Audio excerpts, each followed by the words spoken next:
Which way are you headed? Matthew 7 says this from 13 and 14.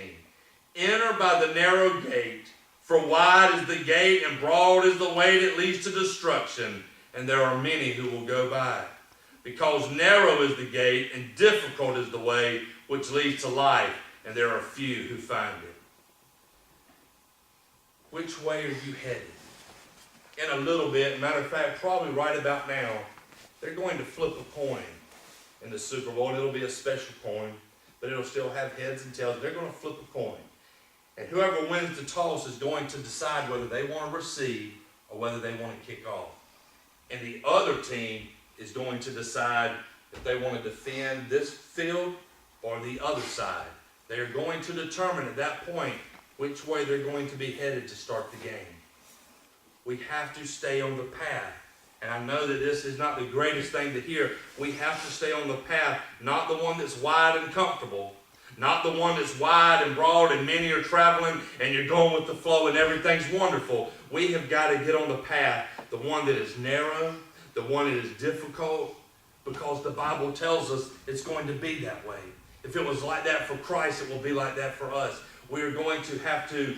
I read a comment this week from a friend of mine that said, only dead fish go with the flow.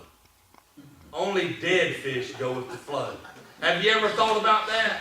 You get fish and they're swimming and going wherever they want, but you get a dead fish and you throw him in a river, he's not swimming upstream. He is going to go whichever way. And that is what we have to realize in life.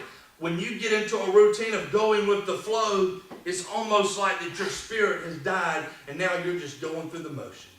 Whatever happens, happens. I'm not worried about it. We have to realize that we have to make a decision. Which way am I going? Which end zone am I aiming for? And which one am I going to defend? Which leads to the very last point. Whose team are you on? I will tell you something, and you've heard it 1,000 times, and you will hear it 1,000 times after me, and 1,000 times on TV, and 1,000 times when you hear other preachers. Sometimes it's hard to tell nowadays which people are for Christ and which people are against Christ. So many times, and I have heard so many people that I have talked to about coming to church and about if they go to a church. Almost every restaurant that we go to now, when we get a chance, I will ask a waitress, do you go to a church? Are you active in a church? Most of the time, obviously it's not around here much, but I will ask, and a lot of them tell me the same thing. Well, no, because I just don't really see a difference between the people that are at church and the people that I just hang out with on the weekend. And that's sad to say, but it's true. There isn't a whole lot of difference. We have to decide whose team we're on. And this is what I've understood as I have watched sports throughout my life. Every football team has an owner. And that owner gives you what you need. He looks over the team. He makes up the rules. He appoints the coaches and the assistant coaches. He gives them instructions, and he gives them the means to accomplish the goal. He gives them what they need, and he expects in return to do your best, to run the race as to win the crown. And as Paul talked about, that's what all runners do. And that's what a team owner does. That's what Christ does for us.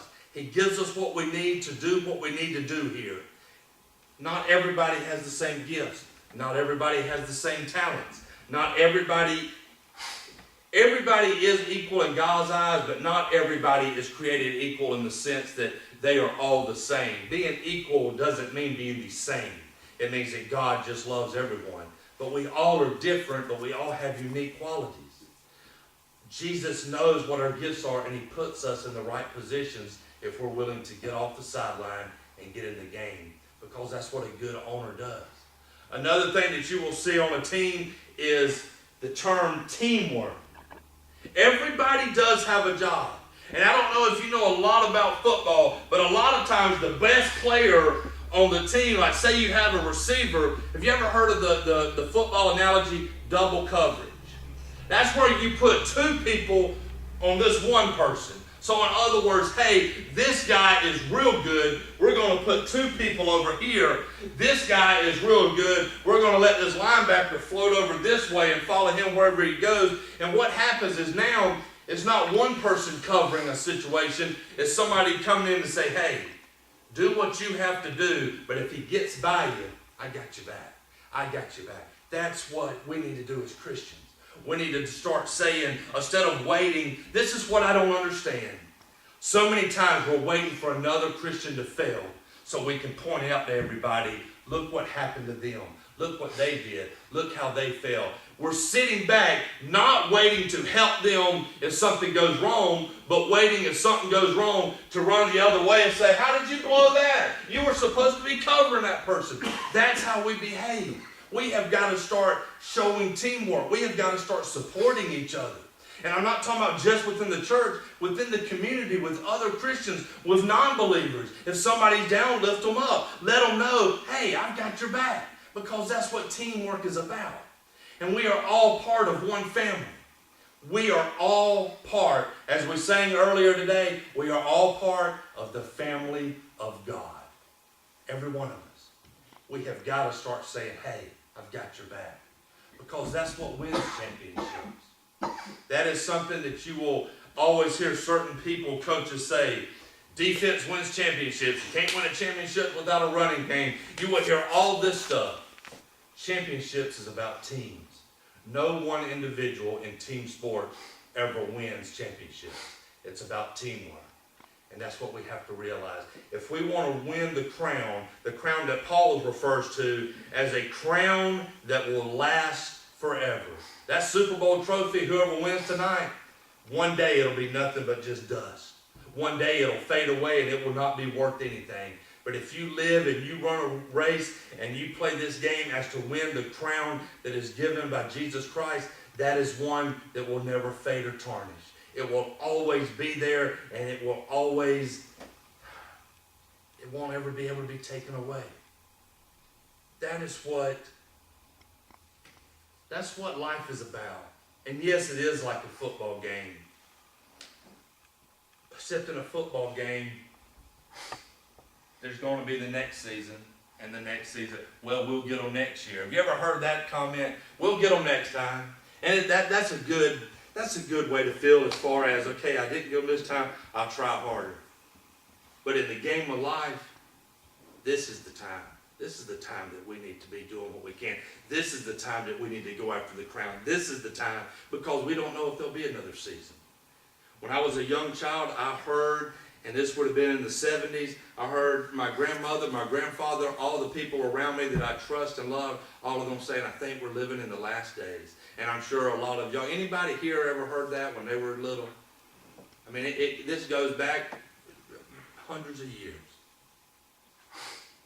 And I guess I'm going to be one of those kind of men that Dad's going to one day say, yeah, my daddy, when he was younger and preaching, he used to always say, I think we're living in the last days, because I really do. I believe it's worse now than it was back then. And I believe it's getting there. And a lot of people are basing it on prosperity. But I don't think you need to look at that aspect of America. I think you need to look at the moral value aspect of America. Because it's getting to a point now that even pastors themselves are doing nothing but preach, feel good. Whatever feels good does. Do it. That's what it's all about. That's not what it's all about. And in the last days, we are told that there are going to be false teachers that are going to, I think as 2 Timothy says, tickle the ears. Tickling the ear feels good. Getting scratched behind the ear feels good. You ever scratched a dog behind the ear? They like it. Feels good. That's what preachers are doing now. They're tickling the ears so people will feel good. And you know what? They're going to feel good and rejoice and celebrate, and they're going to bust the gates of hell wide open, celebrating feel-good preaching that we are saying that it's all right. It's time now to get together, to go ahead and get ready to play the game. I want you to think about it this week. Whose team are you on? What are you doing? Are you on the sidelines and you just made the roster and that's all you care about? Or are you fighting to get in the game and make a difference? Because there is a war going on. There is a battle going on. There is a game going on, and Satan is the master of all games. Tonight we have a decision, whether to get off the bench or whether to stay there. If y'all would, please stand. Somebody pick a song that y'all would like to dismiss with.